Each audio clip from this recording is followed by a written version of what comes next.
የኢፌሪ ብረታ ብረትና ኢንጂነሪንግ ኮርፖሬሽን 4 ዘመናዊ የከተማ አውቶቡሶችን ለአንበሳ ትራንስፖርት ድርጅት ሰርቶ አስረከበ።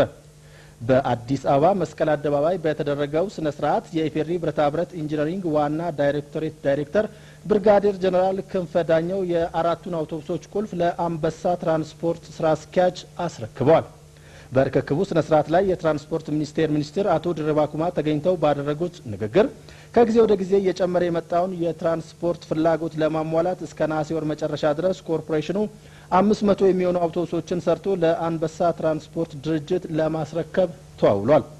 እንደ አቶ ድርባ ኩማ ገለጻ የኢፌሪ ብረታ ብረትና ኢንጂነሪንግ ኮርፖሬሽን የመጀመሪያዎቹን 4 ዘመናዊ የከተማ አውቶቡሶችን በአጭር ጊዜው ሰርቶ ማስረከቡ ኮርፖሬሽኑ የሚገኝበትን የቴክኖሎጂ ደረጃ ከማመላከቱም ባሻገር የከተማውን ሕዝብ የትራንስፖርት ችግር ለመቅረፍ የጎላ አስተዋጽኦ ያበረክታል። የአንበሳ አውቶቡስ ትራንስፖርት ስራ አስኪያጅ አቶ በድሉ አሰፋ በበኩላቸው የከተማውን የትራንስፖርት እጥረት ትርጉም ባለው ደረጃ ዘለቂታዊ ልባት ለመስጠት ደረጃቸውን የጠበቁ የከተማ አውቶቡሶች በኢፌሪ ብረታ ብረትና ኢንጂነሪንግ ኮርፖሬሽን ተሰርተው በቅርብ ጊዜ ውስጥ ወደ ስራ ይሰማራሉ። አውቶቡሶቹ በአንድ ጊዜ በርካታ ተሳፋሪዎችን የመያዝ አቅም ሲኖራቸው አካል ጉዳተኞችም ያለአንዳች ችግር በአውቶቡሶቹ መገልገል እንዲችሉ ታስቦ የተሰራ ነው።